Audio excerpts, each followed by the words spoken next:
Bismillah ar-Rahman ar-Rahim. Assalamu alaikum. This is Perspective with me, Julie Ali, and with a countdown that has already begun. Alhamdulillah, Alhamdulillah, Ramadan is knocking at our doors, and we are so super excited about the Mubarak month of Ramadan. Once again, Allah subhanahu wa ta'ala has blessed us with a month of mercy, with a month of love, with a month of forgiveness, with a month of goodness, and a month of reconnecting with the Holy Quran, inshallah. May Allah subhanahu wa ta'ala accept all of our efforts in this coming month of Ramadan, which is literally 3 days away. So in studio today, I have young Muslimas making a difference. And I think it's such a beautiful way to jumpstart our journey into the Mubarak month of Ramadan, because Ramadan is also about sharing, it's about giving, it's about uplifting, and it's about making a difference in the world and, of course, in our communities. So that's exactly what we're going to be honing on the show this morning, as I've indicated, with two Muslimas making a difference. They're both at university at the moment, and we're going to hear what exactly is it that they are doing. The first guest is Amara Hussein. She is a 22-year-old engineering student with a deep passion for social welfare and justice.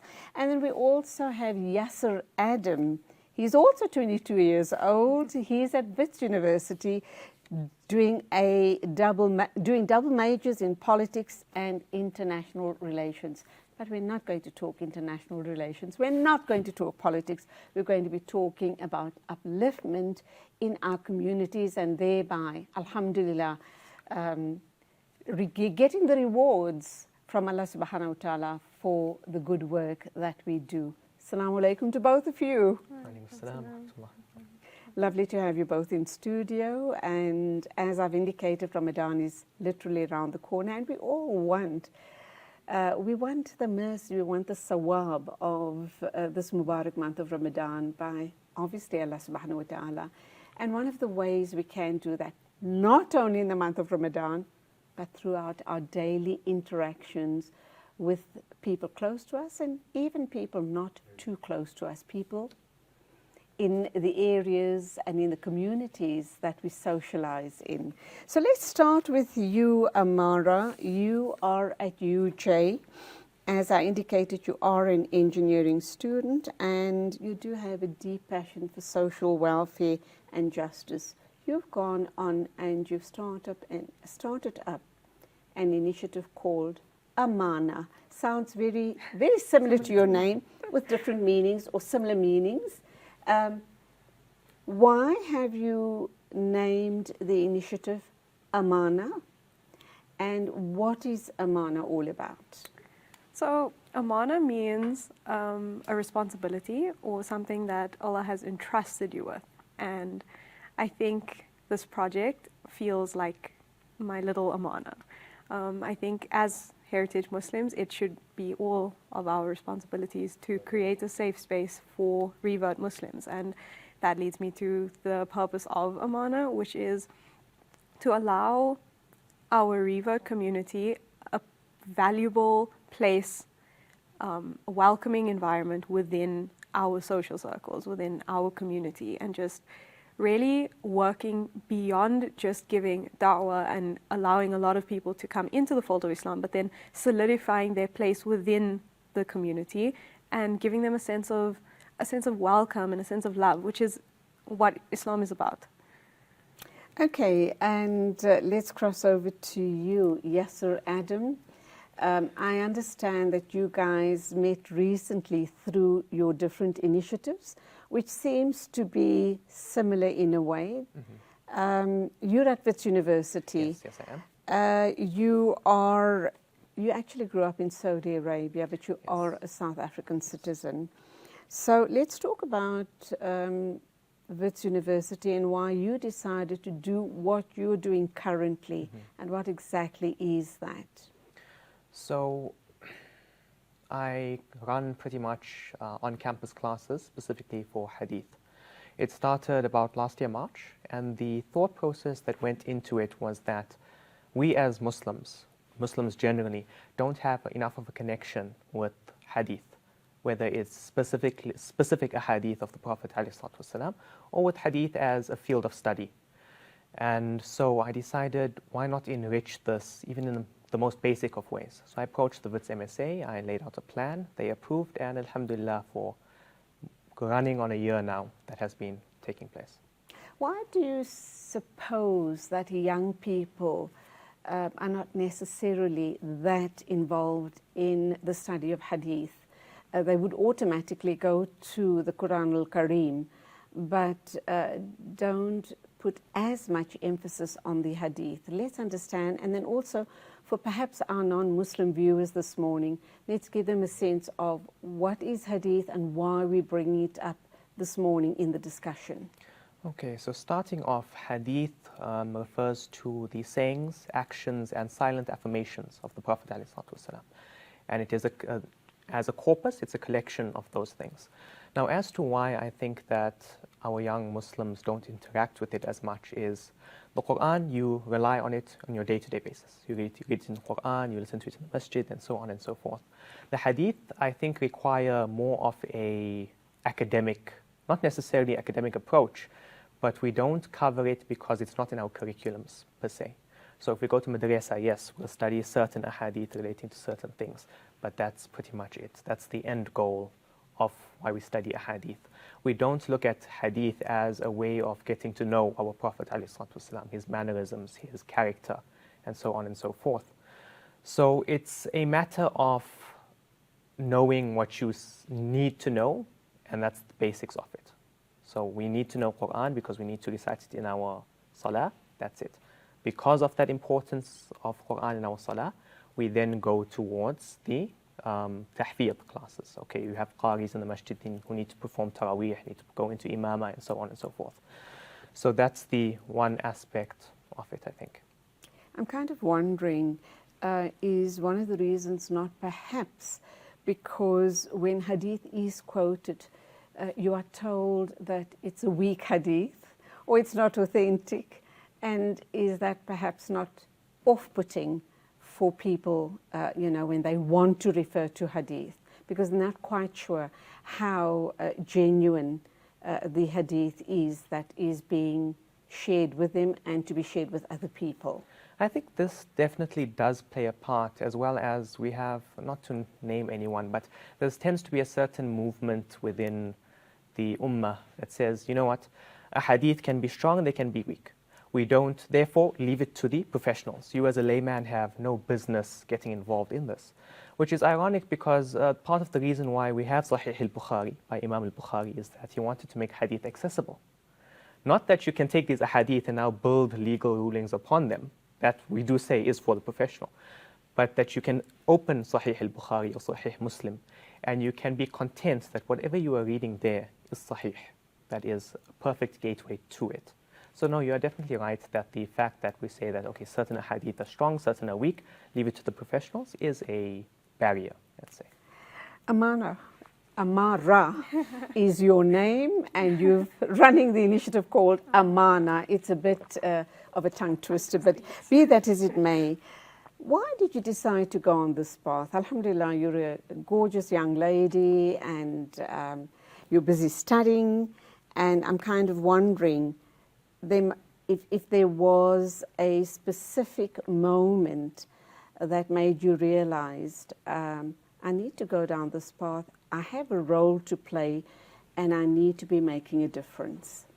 I think it's a combination of family and friendship interactions that I've had.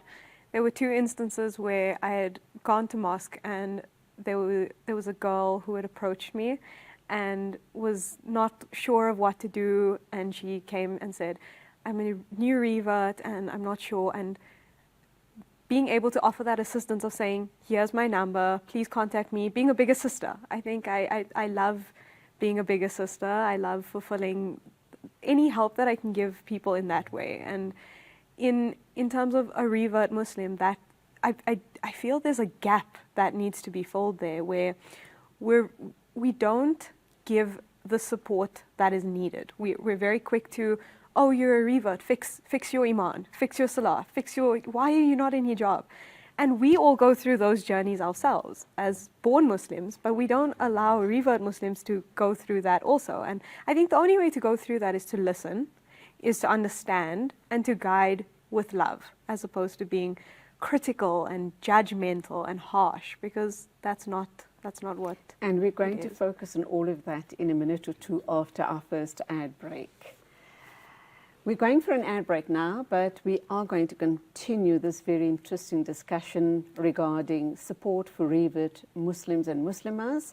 And we're also going to talk more about hadith and the type of support being given at the different campuses. Please stay with us. Welcome back, and welcome to the Mubarak month of Ramadan, which is literally 2 to 3 days away, depending on the sighting of the moon, of course. I have two dynamic young people in studio with me, and I just absolutely love picking their brains regarding life, regarding being Muslims, regarding the type of work they're involved in spreading the deen. Alhamdulillah. They're both at university, and they both, in their own separate ways, are doing some form of dawah by promoting Islam and being in support of what they are teaching. So Amara, back to you. And you told me you had the one incident with the sister at the mosque. You decided that perhaps it was a calling. Alhamdulillah. What was the second encounter like? I think the second encounter was not something I could witness myself. It was how many people before us, as born Muslims, had to revert to Islam, and did they have the support? I've heard of the stories of my great-grandmother who reverted to Islam, and because she reverted to Islam, I was just born into Islam. And that's something that I think we take for granted. The idea that we don't have to take the brave steps to find Islam at a young age, because we're born into it. Our parents... We take it for granted. Yeah, our parents, we share the same religion as our parents, and a lot of reverts don't. How do you mitigate that whole balance of, my parents have different belief systems to that which I have?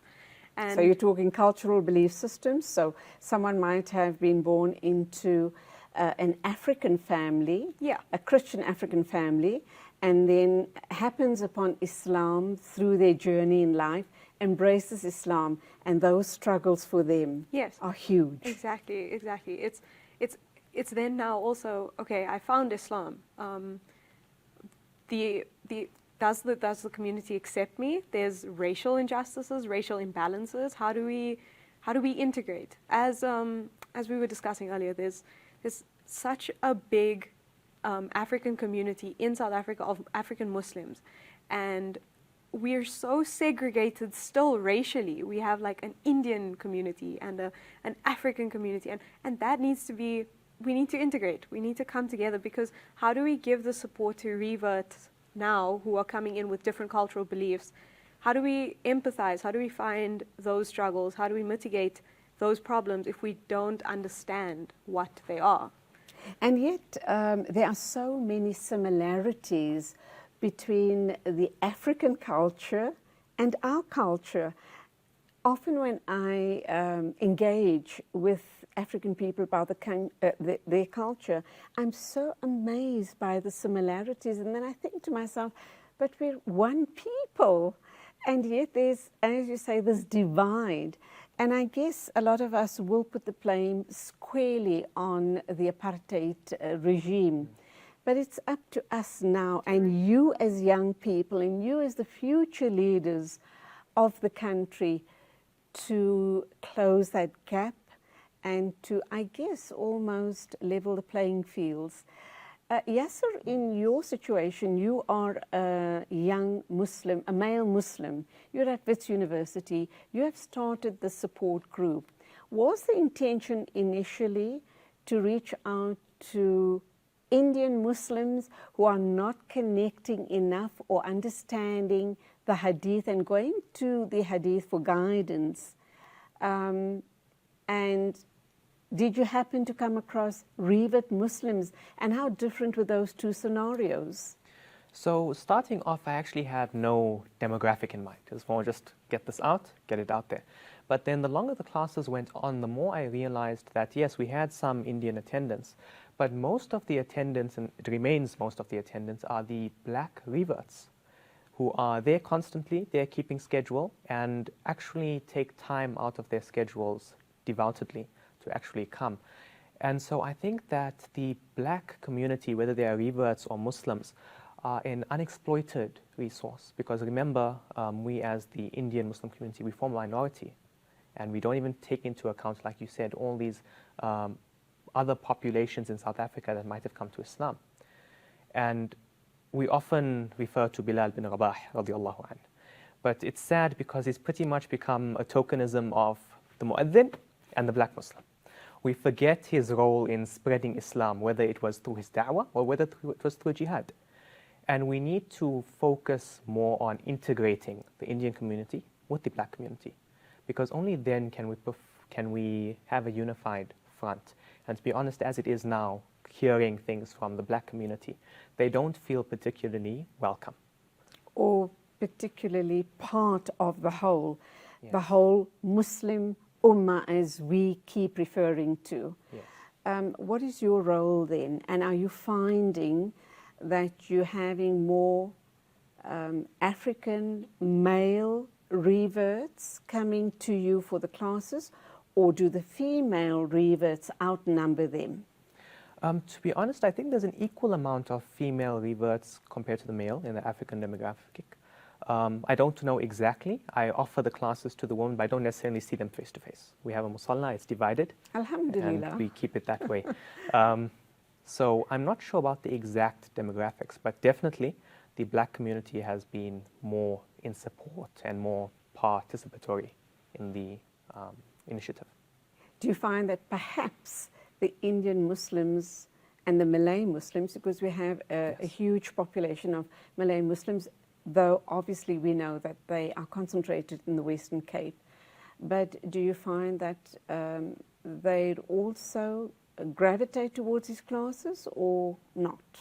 I'm going to be very blunt, and it's not a personal attack, but I think our native Muslims have an attitude where they know everything, and so they don't feel the need to come in. So you're talking about the Indian and the Malay Indian Muslims? and the Malay, yes. Okay. Yes. Again, I say it, we take too much for granted. We take for granted this beautiful gift of Islam that we were born into. We take it for granted, and we don't fully appreciate it at our own peril. Coming back to you, Amara, you were nodding in, in agreement as I was speaking. What does your classes look like, or the people, not classes per se, but the people that you've interacted with to support? Have you come across any males that have reached out? And if so, do you then perhaps refer them on to Yasser? How does this all work? Because I'm not sure if you're comfortable enough to engage with male reverts. So that's actually how Yasser and I met. Was I needed more support on the male end, because we were trying to, if we host events, we're not obviously going to intermingle. And so we needed someone on the male side of things who would run and facilitate the support that the males need, because with genders there's different needs. The females, we like to tend to sit and then talk about how we feel and our emotions, but I think the male side, they needed more resources, more what does masculinity within the confinement of Islam mean? How do we mitigate finding our masculine identity within the bounds of Islam and all of that? And that kind of knowledge is something that the male reverts were looking for. I couldn't offer that support, and alhamdulillah, Yasser's been very supportive in that and reaching out to the male reverts on that end. There's been lots of conversation on the WhatsApp groups about how we can support. Our Ramadan projects have also then allowed that to happen, that kind of support. On the female side of things, my agreement and my profuse nodding was to do with the fact that we're very quick to also say the apartheid divide was it's stigmatizing, you know, the different races and everything. However, there's so many people who do want to make a difference, and just from our few Amana events that we've had already, you can see how everyone has such genuine love for each other. And I hate to say we don't look at each other with color, because we should look at each other with color. However, we have the same love for each other, no matter our color. And I think... Just break that down for me further. We don't look at each other with color. What exactly are you saying? I'm saying we shouldn't say... Should we're we look all beyond? Equal. No, we should. We shouldn't. We should accept that we're all different. A black person is different to a white person, is different to an Indian person, a Malay person. We all have somewhat of cultural infiltration. And as long as our cultural infiltration doesn't overstep our Islamic beliefs, there's nothing wrong with that. Islamically, we are different. We know that we were put on this earth in different regions and we have different beliefs. And respect those differences. Exactly. That's why I say we can't just say, oh, we're all equal. We're not. We all come from, there's underprivileged, there's the injustices of the past it carries on. It's a cyclical process of, you know, we're overcoming our trauma, and we can't just close our eyes to that, unfortunately. But we need to support each other. We need to say we recognize that we're different, but how can we find our similarities? How can we support each other despite our differences? And I think the girls in Amana, really, they have such beautiful souls. They have this love for each other, and it's truly heartwarming to see. Subhanallah. Have you ever had instances where the racial card was played? And if so, how did you diffuse the situation? No, I don't think so. I think so, yeah. I think there's definitely, anytime, I wouldn't say the racial card, but I'd say the lack of knowledge. We don't know a lot. We don't know a lot about each other. We don't know the struggles that a black Muslim in Soweto faces. We don't know the struggle that maybe a white revert whose family doesn't allow them to be Muslim faces, and we need to talk through those differences. Okay. When we come back, I want to talk about the events that you have already had at Amana and what your future events will look like, inshallah, and what type of support you are looking for regarding taking Amana to new levels, inshallah, to the next level. But let's talk to you, Yasser, about male masculinity within the confines of your classes, but I also see that we're going for our next ad break. So hold that thought. Let's see how black revert Muslims broach the subject with you and how you respond to them, because there is obviously a lot of misinformation regarding male masculinity in Islam, and I think that's a very important issue. It's a very important matter, and we need to talk more about it. So more after the ad break. My guests are Amara Hussein and Yasser Adams. They're here to talk about the support they give to revert Muslims on campus. Amara is at UJ and Yasser is at WITS, and I have no doubt in my mind that similar events are happening all around the country at all campuses and even beyond. So do stay with us. We're going to continue this discussion right after the break. Welcome back. We're talking to two young Muslims making a difference in our communities, and I think the timing is absolutely spot on. Yasser Adam is a 22-year-old WIT student, double majoring in politics and international relations. And he has, for the past year, teaching under the WITS MSA, focusing especially on enriching the knowledge of reverts to Islam, whilst also attempting to establish a community in which they can grow and thrive. And the all-important question is, whilst this growing and thriving is happening, have you touched on the issue of male masculinity? What is the understanding of young black revert Muslims and other, coloured Muslims that have recently embraced Islam? What's the understanding? Because there is a lot of Islamophobia in the greater world and lots of misunderstanding regards male masculinity in Islam? So it's a very comprehensive question you've asked me, and it's been approached from various angles during sessions. So I think starting off that the Muslim Indian community, the Muslim black community, they share a lot of values, at least on paper. So for example, things like polygamy. Obviously, it's a stereotypical example, but you'd be surprised how often it comes up.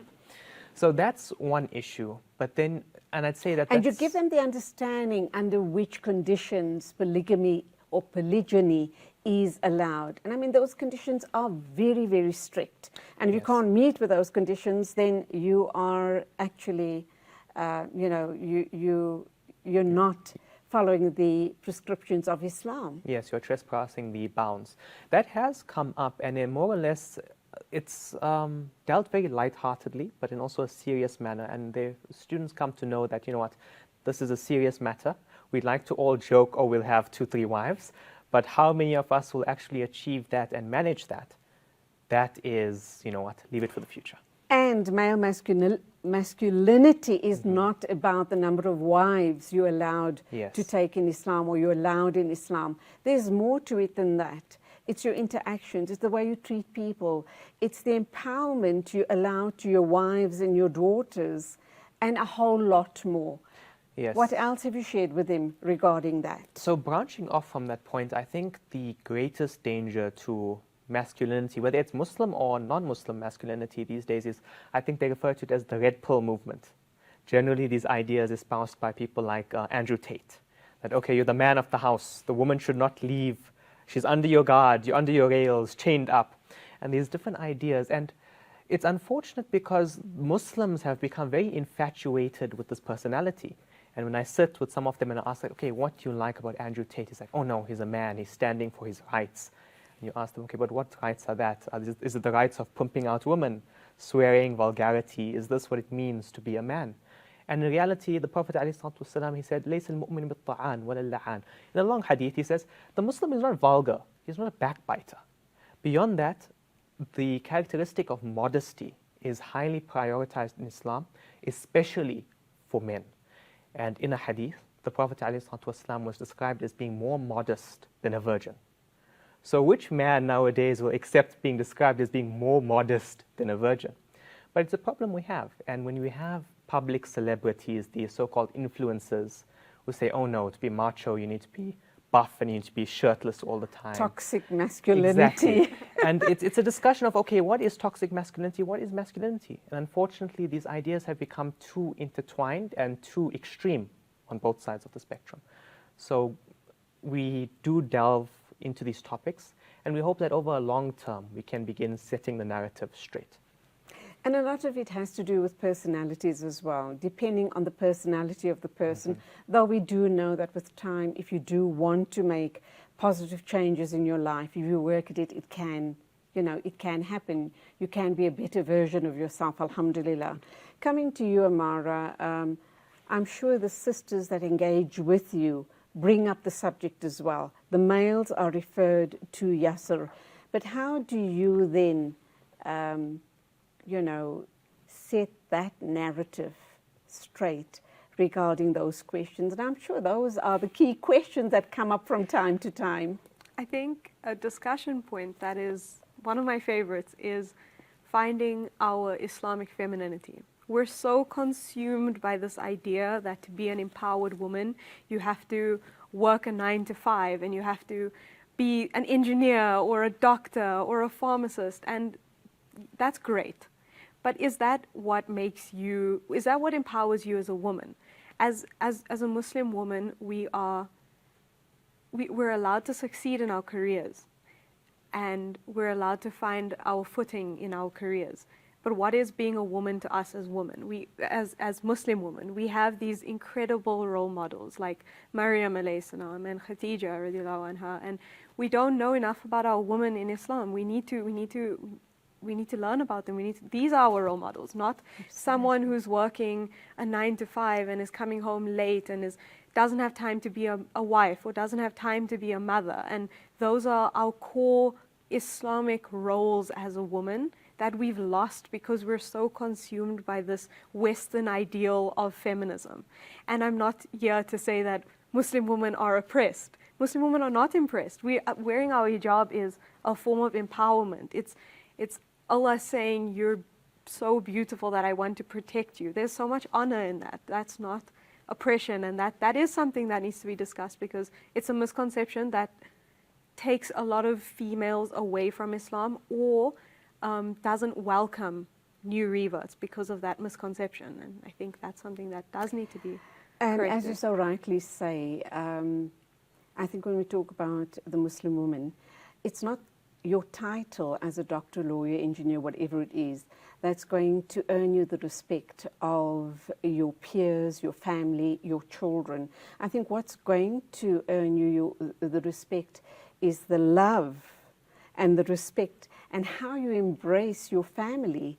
That's where you get the respect. I think sadly what we as Muslim women in South Africa are doing, and I'm sure that has come up in your classes as well, is that we are emulating Western women and Western 100%. Culture. So you feel like I'm a nobody because I don't have a title. Yes. So I have to be a superwoman in every area of my life. I have to achieve. I've got to be a high achiever for me to be recognized, for me to be admired, and for me to have status in my community. And that brings me to, you touched on influences, Yasser, so let me put the question of influences to you. How do you view it? Do you believe that our female influences are also really moving away from the path of Islam with the type of stuff they're putting out on social media?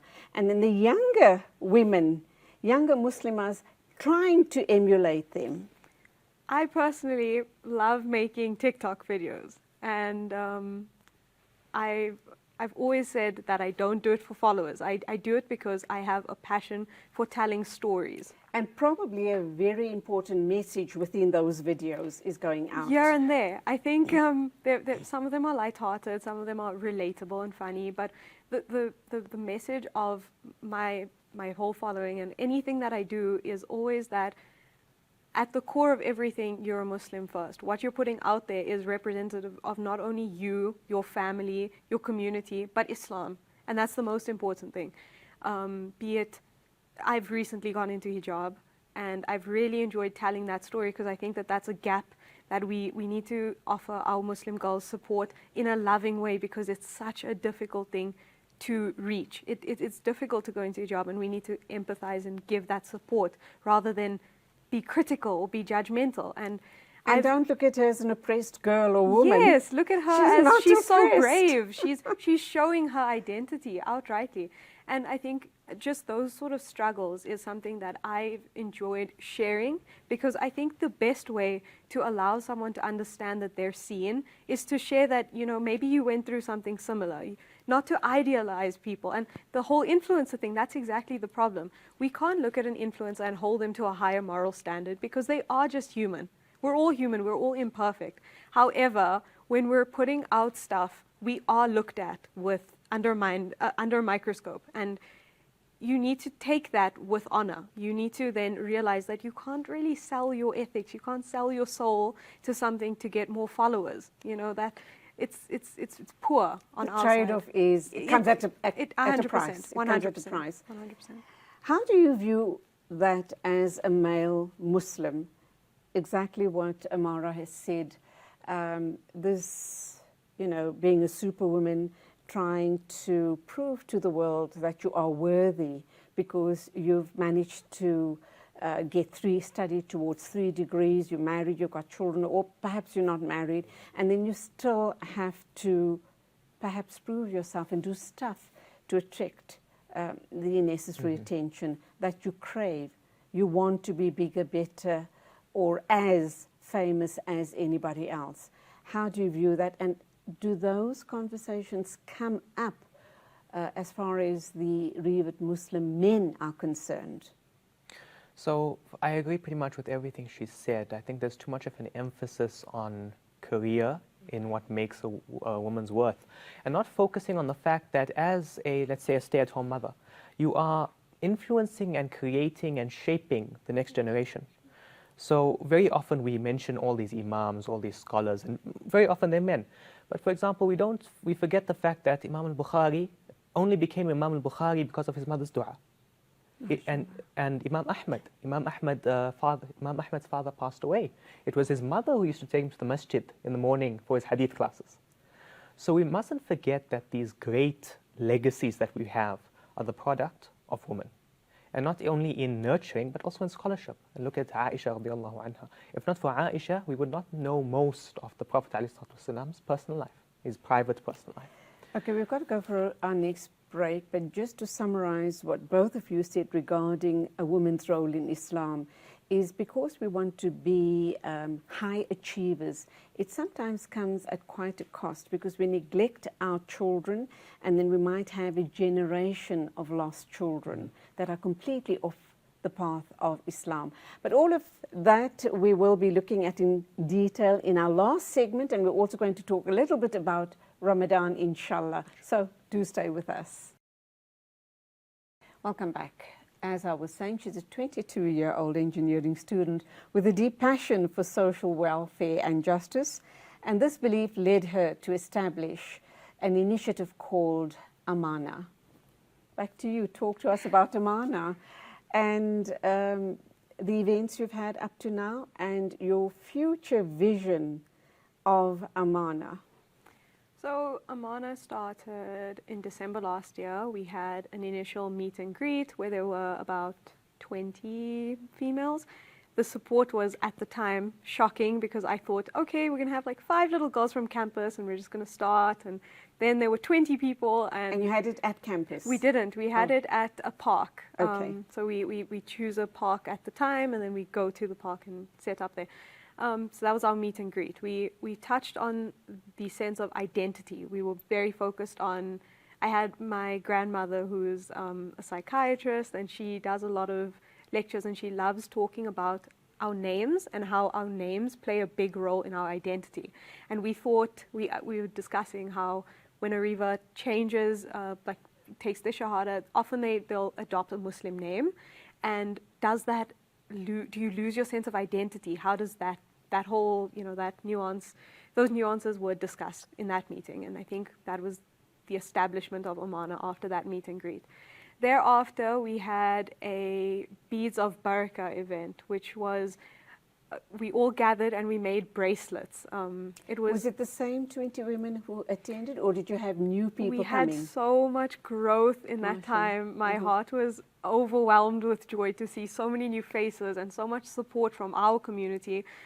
I think it was like 50 ladies about, and we all just gathered and we spoke, and we had little prompts about Islam, like our favorite surah, our favorite dua, something that gets us out of a dark place. And we all just sat, made bracelets, and had these discussions and learnt about our revert sisters' stories. And we were able to create support structures, which I think is what the whole initiative started out as. I wanted it to be a little bit lighthearted, hence the bracelet making, and it was exactly that. It was just a really, really nice event, alhamdulillah. And then just last weekend, we went to an orphanage, and we took the extra beads that we had from the Beads of Barakah, and we went to go interact with the little babas and talk to them, and again, building our sisterhood in creating empathy with other people. And I think that was, again, very, very wholesome weekend and well-spent time.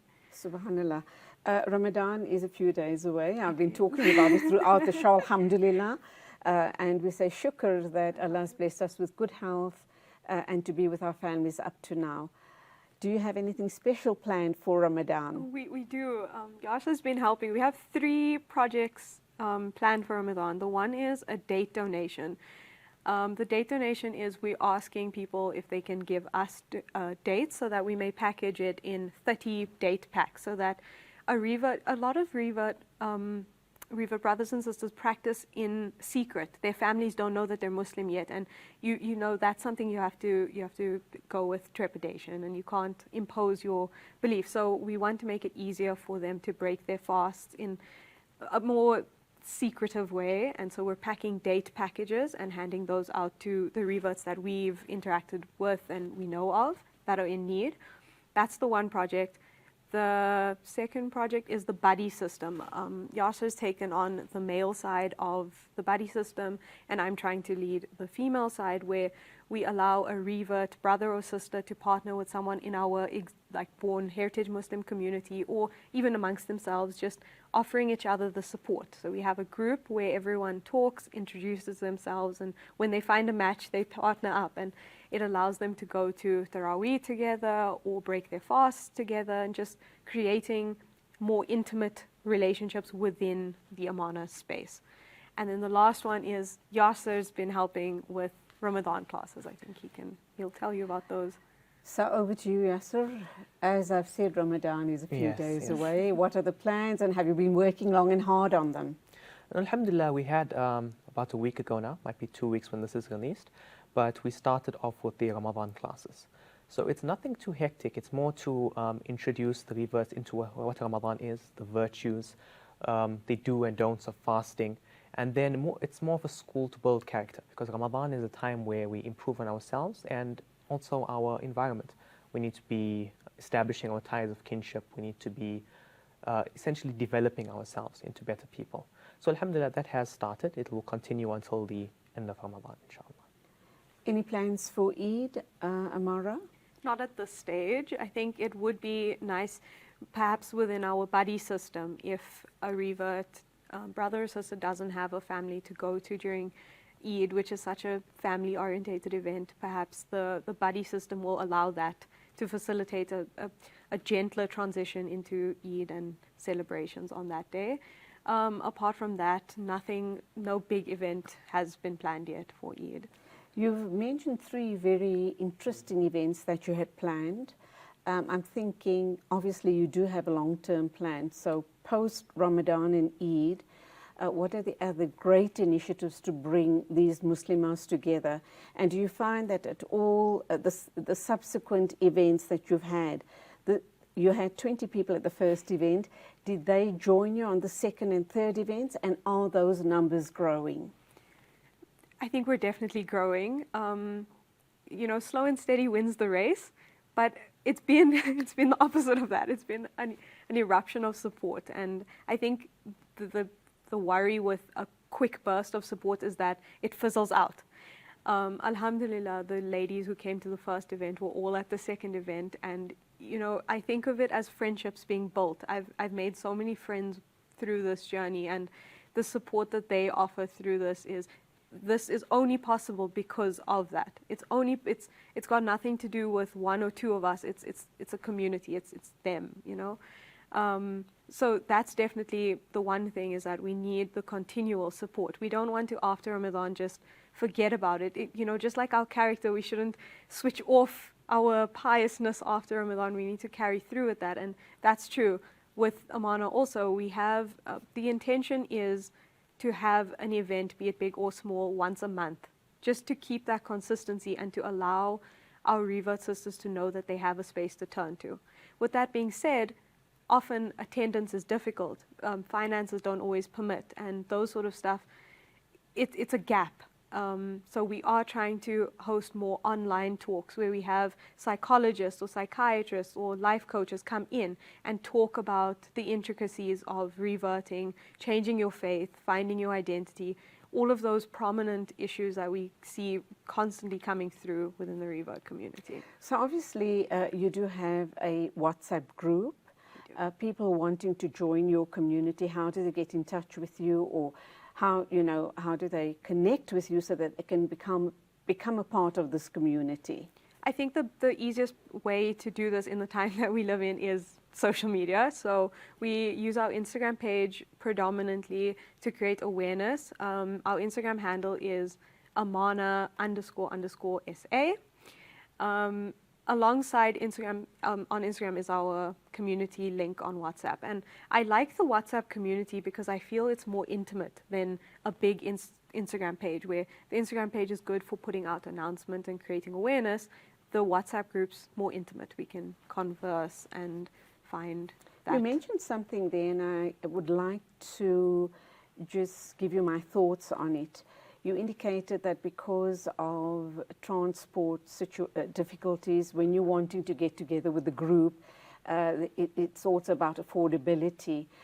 But I think that it would make a lot of sense to have these in-person meetings, because a lot of people are looking for personal connection, because they feel so marginalized, I should imagine. So I think that's something you want to apply your mind to as well. And I wouldn't mind attending one or two of those meetings, because it sounds like an amazing place to connect with other people and share and gain from them. You 100%. Give off and you gain from them 100%. as well. But of course, we're going to be wrapping up in literally a minute or so. Very quickly, Yasser, what is the key message that you're giving to your male Muslim reverts regarding Ramadan? Have courage. It can seem very daunting, especially when people say, oh, you're going to lose sleep. But have courage. Take it one step at a time and do your best. That's all that's expected of you. We're not expecting you to suddenly come in reading Taraweeh, Qiyamul Layl, next night with the Imam. No, it's a gradual process. You've just accepted Islam. Take it as a journey. Thank you both. It is very encouraging to see young people like you with such big, noble ideas. Go out, make the difference, touch those lives. There are lots of people who are lost, who are lonely, who need the connection. May Allah subhanahu wa ta'ala in these Mubarak days of Ramadan accept all of your efforts and inshallah grow from strength to strength with each passing day. And that's it for the show this morning. From me, Julie Ali, on Perspective. Till next week at the same time, as always, keep us in your du'as and have a wonderful Mubarak Ramadan.